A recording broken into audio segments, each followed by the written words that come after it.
സെഷൻസിൽ നമുക്ക് വരുന്ന മറ്റൊരു ക്വയറിയാണ്, മിക്ക ആൾക്കാരും പറയുന്ന ഒരു ഇഷ്യൂ ആണ്.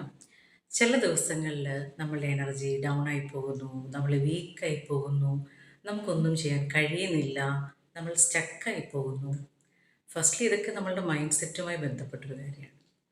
നമുക്ക് വീക്കായി പോകുന്നു എന്ന് തോന്നുമ്പോൾ തന്നെ എന്താണ് നമ്മൾ ടയേർഡായിരിക്കുന്നുണ്ടോ, ഉറങ്ങാതിരിക്കുന്നുണ്ടോ, ഭക്ഷണം കഴിക്കാതിരിക്കുന്നുണ്ടോ, ശാരീരികമായി നമുക്ക് ടയേർഡ്നെസ് തോന്നുന്നുണ്ടോ? അങ്ങനെയാണെങ്കിൽ നമ്മൾ അതിനെ ടേക്കൺ കെയർ ചെയ്യണം. ഇനി അടുത്തത്, നമുക്കൊരു നമ്മളിൽ തന്നെയുള്ള ഒരു വർത്ത് നമുക്ക് കുറവായി തോന്നുന്നുണ്ടെങ്കിൽ, നമുക്ക് തന്നെ നമ്മളിൽ വിശ്വാസം കുറഞ്ഞു പോകുമ്പോൾ, സെൽഫ് ഡൗട്ട് തോന്നുമ്പോൾ, എന്ത് ചെയ്യണമെന്നറിയാത്ത പല സംശയങ്ങൾ നമ്മളുടെ മനസ്സിൽ വരുമ്പോൾ, ഇങ്ങനെ വരുമ്പോൾ നമ്മൾ സ്റ്റക്കായി നിൽക്കാറുണ്ട്. പലപ്പോഴും അപ്പോൾ നമ്മൾ പറയാറുണ്ട്, നമുക്കറിയാം എന്താ നെക്സ്റ്റ് സ്റ്റെപ്പ് വേണ്ടതെന്ന്, നമുക്ക് ഓൾറെഡി ഗോൾസ് ഉണ്ട്, എന്താണ് ചെയ്യേണ്ടതെന്ന് അറിയാം. പക്ഷെ എന്നാലും അവിടെ ക്ലാരിറ്റി നീഡഡാണ്. ക്ലാരിറ്റി. ഒരുപാട് കാര്യങ്ങൾ നമ്മളുടെ ചിന്തയിൽ കൂടി ഓടുന്നുണ്ടെന്നേരം പലതും ചെയ്യണം നമ്മൾ വിചാരിക്കും. ഒരു കാര്യം ചെയ്യുമ്പോൾ നമ്മൾ വിചാരിക്കുന്നു മറ്റൊരു കാര്യം ചെയ്യണം, അത് ചെയ്യുമ്പോൾ നമ്മൾ വിചാരിക്കുന്നു മറ്റൊരു കാര്യം ചെയ്യണം. ഇങ്ങനെ ഒരുപാട് കാര്യങ്ങൾ നമ്മുടെ ഉള്ളിൽ വരുമ്പോൾ നമ്മളുടെ ഭാഗത്തു നിന്ന് വരുന്ന ഒരു ആക്ഷൻ എന്ന് പറയുന്നത് എന്താണ്? കൺഫ്യൂഷനാണ്. ഒരു ക്വസ്റ്റ്യനായിട്ട് വന്ന് നിൽക്കും. പലപ്പോഴും നമ്മൾ വളരെ ടയേർഡാവും.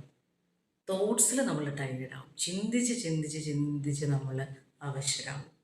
പ്രവൃത്തിയിലൂടെ അല്ല, ചിന്തിച്ച് ചിന്തിച്ച് ചിന്തിച്ച് നമ്മൾ അവശരാകും. ചിന്തിച്ച് ചിന്തിച്ച് നമുക്ക് മടിയാവും.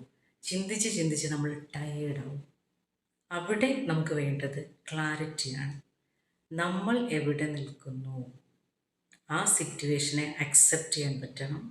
റിയാലിറ്റിയിൽ ജീവിക്കാൻ പറ്റണം.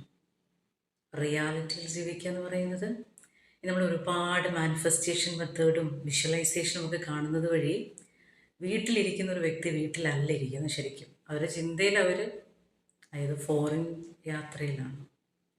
ഇറ്റ്സ് വെരി ഇമ്പോർട്ടൻറ്റ് നമ്മൾ റിയലിസ്റ്റിക്കായി ജീവിക്കുക എന്നുള്ളത്.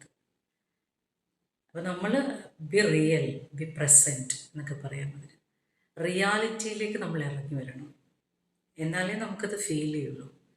അതല്ലെന്നുണ്ടെങ്കിൽ നമ്മൾ ചിന്തകൾക്കകത്തൊരു യുദ്ധം നടക്കുകയാണ്. നമ്മൾ ചിന്തകൾക്കകത്ത് തന്നെ പല പല കാര്യങ്ങൾ വെച്ചിട്ട് നമ്മുടെ ഉള്ളിൽ തന്നെ ഫൈറ്റ് നടന്നുകൊണ്ടിരിക്കുകയാണ്.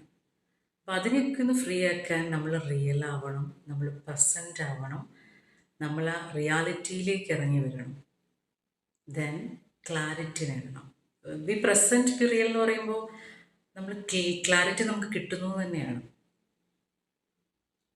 മനസ്സിലാവുന്നുണ്ടോ പറയുന്നത്?